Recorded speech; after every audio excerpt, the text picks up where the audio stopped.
Tolkien's faith was so integral to everything that he did that as I began to do more research, I found that there was really no aspect of his life that was not in some way related to or shaped by his faith. Welcome to Knowing and Understanding C.S. Lewis YouTube channel. I'm William O'Flaherty.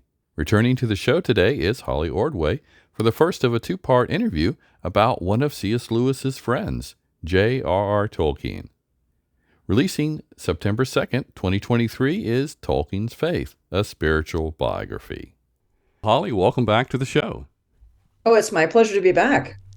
Well, now, the title of your book should be self-explanatory. However, let's make sure listeners understand you are primarily focusing on the spiritual side of Tolkien.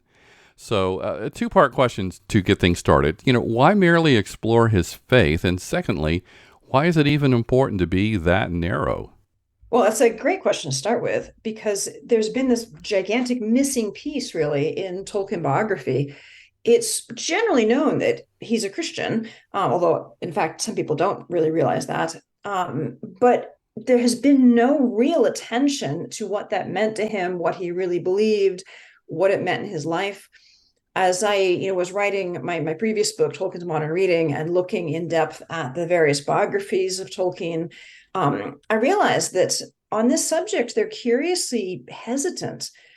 Humphrey Carpenter, in his authorized biography, does acknowledge the total importance, as he puts it, of Christianity for Tolkien. Absolutely correct. But then he frames it as being primarily an emotional attachment to his mother, Mabel, who died when he was 12. And the more I learned about Tolkien, the more I realized, that is just not an adequate explanation for the deep, committed faith that he had throughout his whole life. And also, his attachment to his mother's faith could have gone some different ways. He could have abandoned his childhood faith, and for instance, during the Great War, as so many of his generation did. And then other biographers have tried to, compartmentalize his faith. There's one biography by Raymond Edwards, which is very good, but he literally relegates Tolkien's faith to an appendix. It's literally compartmentalized. So there is no book-length treatment of Tolkien's spirituality. And so there's a real gap. And so I set out to do that. And, as you may have observed, the book as it resulted is fairly substantial. It's quite a large book, because I found there was a lot to say. There was so much to write about, because Tolkien's faith was so integral to everything that he did, that as I began to do more research, I found that there was really no aspect of his life that was not in some way related to or shaped by his faith. And so although this is a spiritual biography, it's definitely a biography. I follow him from his birth to his death. And there's a lot to say. It's been a very interesting journey. Right, yeah. And so, even though you are being narrow, as I was, kind of not really falsely setting up with that question, but as you were just noting, his faith, because it informed his whole life, you do include many things along the way, but you do clarify that you don't dive deep into those, that you're diving deep from the spiritual perspective or the spiritual lens. But now, given that your book is so large, including the extra things, which we'll get to later, it's 500 pages with great notes at the end, as well as at the end of the page. I'm trying to remember what they call those things. There's footnotes at the bottom of the page with little interesting side comments, and then there's end notes. And this is something I did. I'm glad you mentioned this, because I did this very deliberately. This is, in one sense, very much a scholarly work. There's loads and loads of research that went into this. And interested readers can trace all of that in the end notes. And there's also a bibliography, which is something like 30 odd pages. But I wanted to make this readable as a narrative. It's a biography. It's a story of his life. Right. So the book itself is not cluttered up with lots of references to where did I learn this? Where did I find this? They're the little tiny little end note numbers that point you towards the end if you want to find out where did I get this from. But if you just want to read on, you can just carry on smoothly reading the book as a story, as his biography. Exactly, yeah. So, well, now with it being so large, I do appreciate the fact the how you arranged it. You have short chapters, and then you have three major sections, and as noted, the extra stuff besides the endnotes, and then I like the way that you do have meaningful footnotes to explain things as you go along that people can go ahead and read. It's conveniently there. It's kind of the best of both worlds, having the footnotes and the endnotes, and you have a good division there. But now, was that always the plan? That is, why not do 4 or 5 parts or have longer chapters? How'd you come up with that structure? Well, it really emerged out of the material itself. I did the research, I began, drafting and writing, and I tried to just sort of get a sense of the structure of his own life, as a sort of narrative arc. And I found that it fell very naturally into these three sections. The first beginning with his birth in 1892, and then I bring it all the way up to his marriage and right before he goes to fight in the Great War in 1916, because that's really a huge turning point in his life. He's now newly married and he's about to go to possible death in the Great War, which is, as we know from, first of all, from John Garth's amazing biography, very important for for his imaginative life. And then we have this middle section from 1916 to where he ended it, right before the publication of Lord of the Rings. And then the third section is the Lord of the Rings publication and after. And one of the reasons that I have a whole middle section sort of after the Great War, well, including the Great War, his war experiences, all the way through his academic life, his development as as an adult academic and as an adult writer. I think that so often people really just fast forward through this part of his life. They're excited about his boyhood. Well, he's an orphan. That's very dramatic. He falls in love with Edith, etc. He goes off to the war, again, very obviously dramatic and exciting. And then they basically hop over this massive chunk of his life to the Lord of the Rings. But that is published when he's 61. And so I thought to myself, wait a second. He's writing The Lord of the Rings in his 50s as a mature man, a mature scholar, a father, a husband, a friend. And this is his epic work, his masterwork. It's coming out of who he is. Well, how did he become who he is? What was forming him? What was shaping him? And that's really what I look at in that middle section, because there's a lot going on. One of them being the Second World War. Yeah, that's kind of big there. Yeah, just a bit. It's the time when he meets C.S. Lewis and they become great friends. There's a lot that's going on in those middle years, and I really wanted to put them in their proper sequence and chronologically, and not just glance at them in passing, but say, no, wait, let's really go through what's happening in his life in these really, really important middle decades. And then when we get to the third part, I pick up with the publication of The Lord of the Rings in 1952, take it to his death in 1973. At that point, I again found myself wanting to kind of challenge certain assumptions that people often have about Tolkien's later years. One of them is that the only thing that mattered was Lord of the Rings. That was all he was doing, is answering fan letters for the Lord of the Rings. Now, it did take up a lot of his time, but he did other things. For instance, we'll talk about this later. He translated a book of the Bible. He had many other friends. He did a lot of interesting things. And I also wanted to challenge the impression that in his elderly years, that he was just sort of sad and lonely and depressed and doing, crossword puzzles instead of finishing the Silmarillion. Well, he had depressed moments. I mean, especially after his wife died, but even, after his retirement, he was an academic. He retired. Of course, it's going to be a time of some difficulty, some sadness, some readjustment. But what really struck me as I did this research was, again, seeing how dynamic these later decades were. He was making new friends. He was active in writing and in engagement. He had just a much more interesting life in those last few decades than I had even realized. So I think setting up the three-part framing in this way, I'm hoping that it helps readers to get a better picture of the full sort of depth and complexity of his life. Yeah, and I definitely think it does. Like I say, I did enjoy that. We are now actually recording here before the book is actually out, and I was able to get an advance copy to help prepare for the interview, and so that was great to have that opportunity, and then go through it and to say yes, the way it was structured and what you were hoping for, or the reasoning, I think it definitely does show, and it makes very good sense. But now, let's go ahead and get into some content itself. It's such a huge book that we won't even possibly be able to like give away all of the different things that you share here.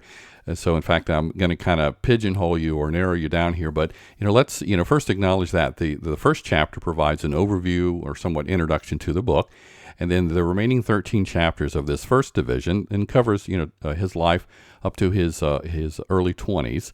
Go ahead and tease out maybe some 2 or 3 major points or aspects of his life that you want the reader to especially understand. Well, I think there are a couple really interesting points about how many. Again, it's hard to pick my favorites, some, but I think one of the points that is really important in that first section is the fact that Tolkien was actually a Catholic convert. He was baptized in the Church of England, in the Anglican Cathedral in Bloemfontein, South Africa. And so he had his first 8 years of his life as a member of the Church of England. And he would have remembered this. He had an astonishing memory to begin with. And, he was a very bright boy.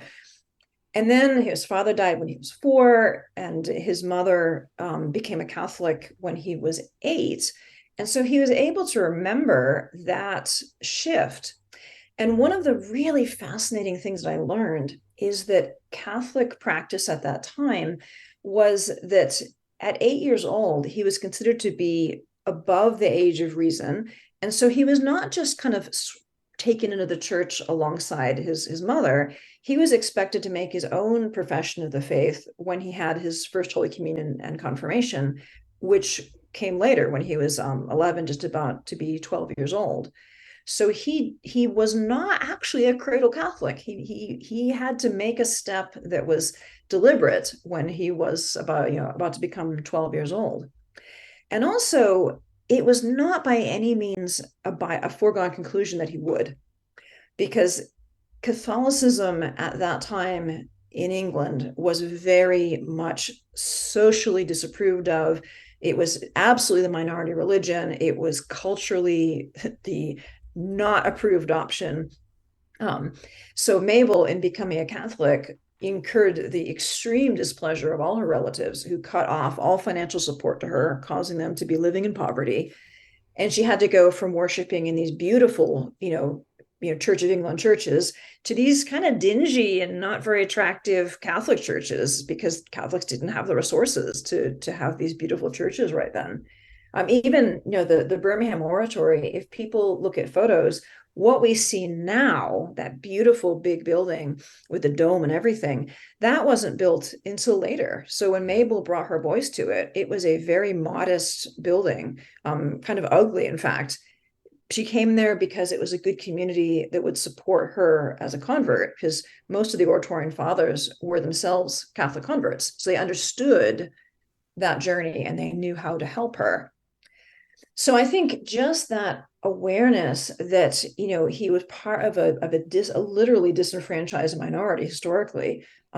Catholics had been stripped of their civil rights after the Reformation, had only been restored, in stages. There were still legal restrictions on Catholics, even into Tolkien's adulthood. So the family really wanted the boys to come back to be Anglicans again, would have rejoiced if Tolkien, as a young man, had said, no, I'm going to go back to the faith of my father, Arthur. So I think from the beginning, this underscores the intentionality of Tolkien as a Catholic, because he had a lot of pressure and encouragement to return to the faith of his early childhood, to come back to the Church of England. And it really, in many ways, would have made his life easier if he had. But he didn't. And I think that's a really interesting point. And I try to unpack that in this first section. And I mean, I could go on. There are many other things I want to point out, but one thing that I also talk about in this section is the importance of those Oratorian fathers. Father Francis Morgan, Tolkien's guardian, he's well known. He was his second father. He looks after him after his mother dies.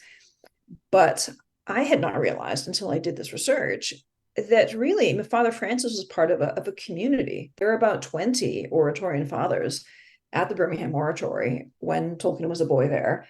And he was friends with many of them and had, these mentoring relationships. And they were really important in his life. And Oratorian spirituality had a really huge impact on shaping Tolkien's faith and shaping his whole attitude towards life in a way that I think is hugely important. Hmm.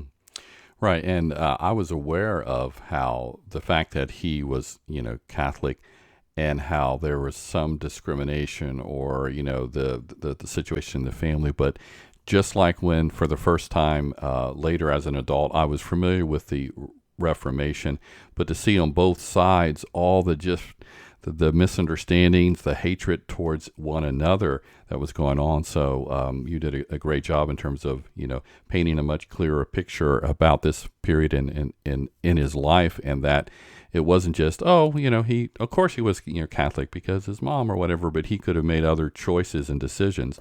But that's not what he did, and the environment, that pressure shaped him. We never want people to go through extremely difficult times, but oftentimes as they hold on to their faith, they're able to really accomplish great things and have empathy and compassion towards others.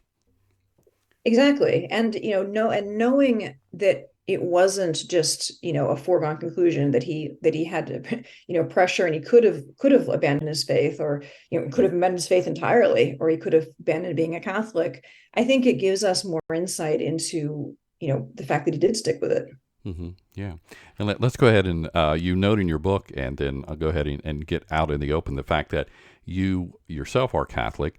I am not, and that's fine. We get along fine, things of that nature. But it's very interesting in terms of how people will maybe like assume this or that or whatnot. But even though I'm not Catholic, I very much appreciated how you took the time to explain certain aspects that Protestants wouldn't necessarily understand, and you did it as you note at the beginning, that you're not trying to say, okay, you have to be Catholic like Tolkien was, but this is here a clear understanding and an explanation, and part of the extras is explains some of that, which we'll get into. But you did a very great job with that. Well, I'm really pleased to hear you say that, William, because that was very much my aim. As I say right in the first chapter, I do share Tolkien's faith, and that has helped me get some insights into what he believed and what his experiences were. In the same way that the fact that I've spent so much time in Oxford over the last 15 years, likewise gives me access to a kind of understanding of his life in Oxford that simply isn't available to somebody who's only seen pictures of it. I mean, I've actually worshipped in the churches that, he worshipped in, things like that, walking down the same streets. So there is, in that sense, I think my connection with Tolkien in terms of our faith has given me some additional insights. But I wanted to make it absolutely clear that I'm not writing from that perspective. My only aim here is to help the reader understand what Tolkien believed. Mm-hmm. I'm not endorsing his faith. I'm not critiquing his faith. I'm trying to just show, well, what did he believe? And, I have loads of Protestant friends and colleagues, and over the years, many of them are huge Tolkien fans. And I'm realizing there's so much that Tolkien talks about in his letters. How would a non-Catholic have any idea what he means by adoration, or assumption, versus the ascension, or these sorts of things? What on earth is a benediction that he mentions in a letter? How would you know? There'd be no reason for you to know. Mm-hmm. But if you want to fully understand what Tolkien's saying, you need to know. So someone has to explain it. So that was what I was setting out to do, to say, okay, well, let's understand what Tolkien believed. And also, there are so many fans of Tolkien's who are not Christians. And I also wanted to make it accessible to them as well. So I also don't assume that the reader knows about Christianity. So I'm trying to, again, explain as possible, okay, well, this is the basic concept, just so we're all clear on this. not assuming anything, and not assuming that the reader shares any aspect of my faith or my perspective, but really focusing, okay, well, what was Tolkien's faith? And I think that's really helpful because even, as a believer, I can find it sometimes a bit off-putting when I'm reading a book about Tolkien that all of a sudden, it's being biographical, and all of a sudden it sort of shifts into a more devotional mode. Like, wait. Hmm. I want to read about Tolkien. Why are we getting, there's a place for devotionals. There's a Right. place for that. This is not that place. It's a purely, biographical treatment. And I think it's enhanced by just sticking to that because his life is really exciting. It's interesting. Let's just stick with that and learn about who he was, where he was in his context, and then people can take it in whatever direction that they want to. But my task was to deliver the biography and to help people understand what it was that Tolkien believed. Well, then, in that same spirit here, focusing in on chapters 15 through 28, that second part, this examines as you said, the longest span in Tolkien's life. And it's up until just a few years before The Lord of the Rings was published. Now, given this covers nearly 40 years, I'll not limit you, as I did a moment ago, but just ask you to provide however many brief highlights from this period. Well, I think, if we might say that the first part of his life really illustrates the way that his faith was hard won. If he didn't, he had many challenges to it. I think the second part of it really, well, confirms that hard won nature and also shows how really integral it was to his whole life. Because here, to begin with, we get the Great War, and he goes into the Great War as a strong Catholic, and he comes out a strong Catholic. But that, again, we shouldn't take that for granted. A lot of people, faced the suffering of the war and came out not being believers. C.S. Lewis came into the Great War as an atheist and came out of the Great War as an atheist. So I wanted to go into some detail there. But well, what was it about his faith that was? How did he get through it? How did he get through the Great War with his faith intact? And looking at, for instance, his great admiration and devotion for Mary, the Mother of God. So he, for instance, writes a poem to her in the trenches under the title Consolatrix Afflictorum, meaning consoler of the afflicted. And I think that one of the things gives us a glimpse into the way that even at that relatively early stage in his life, he's kind of built some spiritual muscle with regard to facing suffering. He looks to Mary as an example and looks to her for comfort, that, okay, she's pointing to her son, she's pointing to Christ. She's giving him hope, that the sun will rise again, even in the darkness of the trenches. But he's not shying away from acknowledging that darkness. But interestingly, it's after he comes out of the Great War, after he's demobilized, he goes through a barren patch in his faith. There's a long stretch, and we don't know exactly how long. The way Tolkien frames it, it could be just a couple of years, it could be as long as 10 years. He says there's a stretch in which, in his own words, he says, I almost ceased to practice my religion. And he's very forthright about this. Now, what does that mean exactly? Well, we don't know, but it sounds like he was lapsing maybe in his prayer and his devotional life. Something just wasn't clicking for him. It was a barren stretch, and a sustained barren stretch, and one that was really hard and painful for him. And eventually, he comes back to Oxford, takes up his professorship there. He meets C.S. Lewis, and around that time, his faith starts to blossom again. And it's renewed, it's strengthened, and he moves into a much stronger adult faith. And I find that really moving. His faith was not just something that cruised along steadily throughout his whole life. Here we have a stretch where he's really struggling, and he pulls out of it, and then becomes really a role model to other Catholics at Oxford. Something I explore a fair bit. Looking at his academic vocation, the way that he's actually really very present and visible as a Catholic in Oxford in ways that have been almost totally overlooked, I think, by the scholarship. So I find that very interesting. And then, earlier, William, we were talking about the way that, Catholicism was very much the minority religion. It was not socially approved. There's a lot of tensions between Catholics and non-Catholics, between Catholics and Protestants. And I think having that context helps us better appreciate the fact that Tolkien became great friends with C.S. Lewis. When Right. Tolkien meet, Lewis is an atheist, and Tolkien helps him to become a Christian. And of course, Lewis doesn't become a Catholic. He rejoins the Church of England.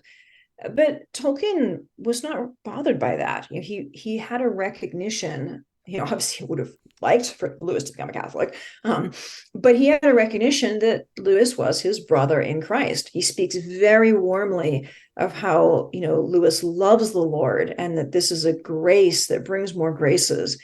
He speaks about how Lewis's friendship has done him good spiritually, and this is something kind of remarkable for that era, and we take it for granted. I trust you enjoy the first of a two-part interview with Holly Ordway about Tolkien's Faith, a Spiritual Biography. Plans are to release the second part on September 11th, 2023. Again, I'm William O'Flaherty. My podcast, All About Jack, has been around for over 10 years, and on YouTube, my channel is called Knowing and Understanding C.S. Lewis. Be sure to check out my short feature called The Latest on C.S. Lewis that focus on timely and timeless information. Check the description or show notes for links to items mentioned in the show today. Finally, everything I do related to Lewis is centralized at the website essentialcslewis.com, and in case you didn't know, I've written 2 Lewis-themed books. The Misquotable C.S. Lewis was released in 2018. It examines 75 quotations credited to him that he either didn't write or paraphrases of something he did or without the context could be misunderstood. In 2016, my enhanced study guide to the Screwtape Letters came out. It's called C.S. Lewis Goes to Hell. Thanks again for listening, and please consider liking and sharing this episode with others.